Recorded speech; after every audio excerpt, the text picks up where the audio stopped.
Y hay críticos que interpretan que el efecto que produce esta canción y esta mujer con ese atteggiamento, digamos Sí. así, tan inocente, en los soldados es que es como una configuración de la madre Alemania, ¿no? Es decir, la madre patria. Y entonces el nazismo explota esto, pero ella deviene en una femme fatale. Claro. ¿No?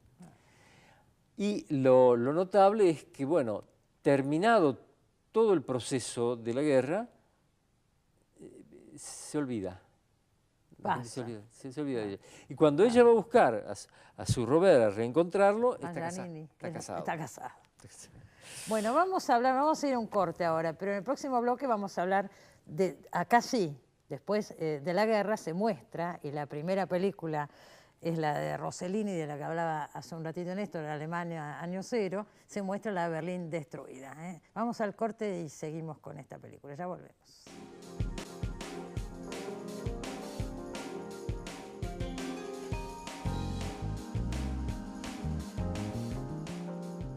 Bueno, después del final de la Segunda Guerra, Roberto Rossellini filma Roma, ciudad abierta, película emblemática del neorrealismo italiano, y posteriormente Alemania, año cero, con las mismas técnicas y estructura, podríamos decir en un punto, y siguiendo la línea de Roma, ciudad abierta, viaja a Berlín y muestra en esta película preciosa que se consigue en video, Berlín destruida.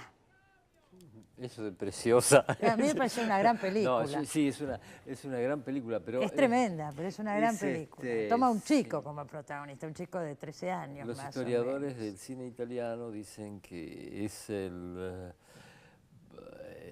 desenlace o el camino más desolador y más sin esperanza de toda la historia del cine italiano. Así nomás. Así nomás, sí. Es tremendo, pero bueno, o sea, lo curioso es que es interesante ver lo que pasó con Berlín, porque en ese momento hay dos ciudades, Berlín y Dresde, que son como, bueno, después, obviamente Hiroshima y Nagasaki, son como el ejemplo de lo que puede hacer una guerra con una comunidad urbanizada y que vive en civilización. Porque la destrucción es total. Hay que hablar, en el caso de Berlín, en el caso de Dresde también, de los escombros. Parten de los escombros. Ajá. Y está muy mostrado en la película. Sí, eso es impresionante. Es impresionante cómo Rossellini se lleva las cámaras, las mismas cámaras con las que él registró una Roma ocupada, también con la misma técnica de la película desgastada, es decir, película vieja usaban, película usada, vencida. Vencida. Vencida. Bueno, empezó así porque no tenían otra, ¿no es cierto? Claro, el pero realismo después se convirtió en una por estética. necesidad y después por estética. Claro, sí, estética. Y después, bueno, también en Latinoamérica hubo un cine que era llamado cine pobre, ¿no? Que claro. hace se trabaja desde ahí, desde la carencia. Claro, a partir de la carencia se explota eso como un factor expresivo, digamos. Seguro. Y realmente, bueno, se ve, pero además lo interesante, también es interesante comparar, porque esta es la parte que yo estoy descubriendo que es fascinante de estudiar, que cuando vos filmás en una ciudad, o sea, cuando filmás una ficción, pero contás con la ciudad, estás a caballo entre dos cosas. O sea, por un lado, es demasiado estético para ser documental, pero por otro lado, en la medida en que la ficción transcurre en un espacio real, es demasiado documental para ser estético, claro, ¿no? O sea, ser artístico. Claro.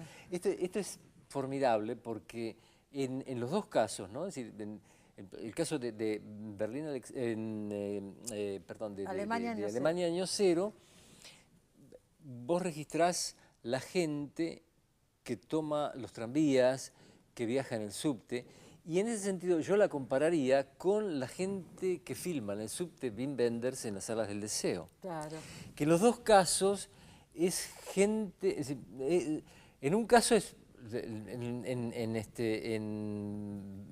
Alemania año cero están como en una nube, ¿no? Es decir, están saliendo, imagínate después de la pesadilla. pesadilla de bombardeos, porque ellos no vivieron los 5 años de guerra. Ah. Los berlineses Seguro. de ahí no llegaban, ¿no? Algunos ni se enteraban que habían lager o campos de concentración. Pero en los últimos tiempos se puso algo terrible y los bombardeos, toda la destrucción, de manera que quedaron planchados. Esto vos lo sentís en la gente que Rossellini Que muestra registra en la sí. calle, en los trenes, en los subtes. Sí, ¿Y sí, qué sí. ves en los subtes, en el subte, las preciosas escenas de subte de las salas del deseo? O el cielo sobre La Berlín. bulia, Ja. porque Ahí está. faltan 2 años para la caída del muro. Acá ya estamos hablando del año 87 y es otro 87, Berlín, ¿eh? Es otro Berlín, ya es Berlín con el muro, a 2 años de la caída del muro. Sí. Y estos ángeles que la sobrevuelan. En parte reconstruido y en parte no, ¿no? Es decir, que quedan todavía, como lo que hablábamos hoy de Alexanderplatz. Por supuesto. La zona de Alexanderplatz que decíamos hace un ratito, totalmente destruida, y tantas partes. Y se ve ¿no? una de Berlín. estación, en las salas del deseo se ve una estación, cuando va Peter Falk, atraviesa y dice, ¿cómo se llamaba? Tenía un nombre bizarro esa estación. Ajá. Dice, bueno, esa estación donde paraban los trenes. Dice, y ahora no solamente los trenes, hasta la misma estación está parada. Hasta la misma estación está parada, es cierto. Sí.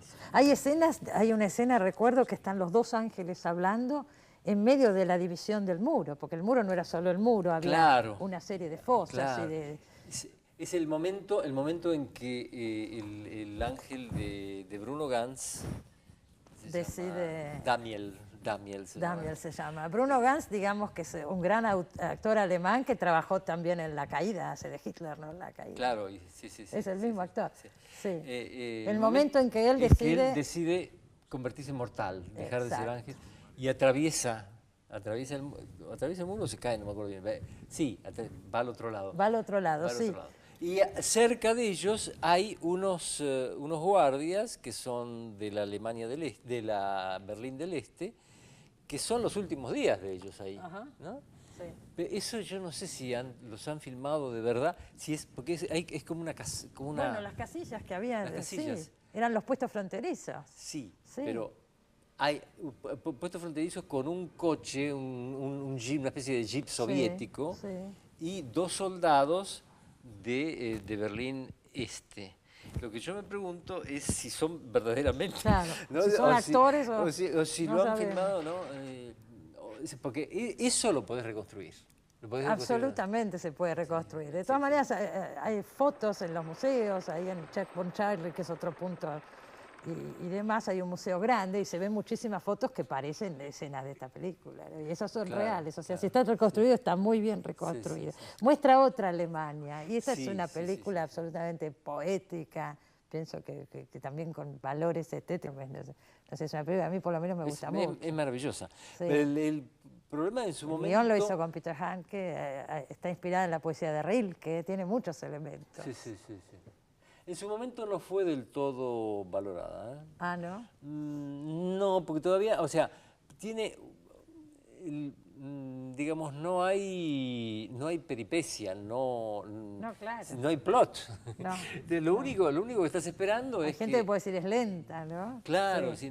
lenta y no, si la gente puede decir no pasa nada, Pero es todo el fantástica. texto, Es y maravilloso. hay las secuencias de la biblioteca me parecen maravillosas. Son fantásticas. Y además Maravillosas. cómo está filmada. Y Eso este es- ángel que se enamora de una trapecista, además las escenas con el trapecio, que son preciosas.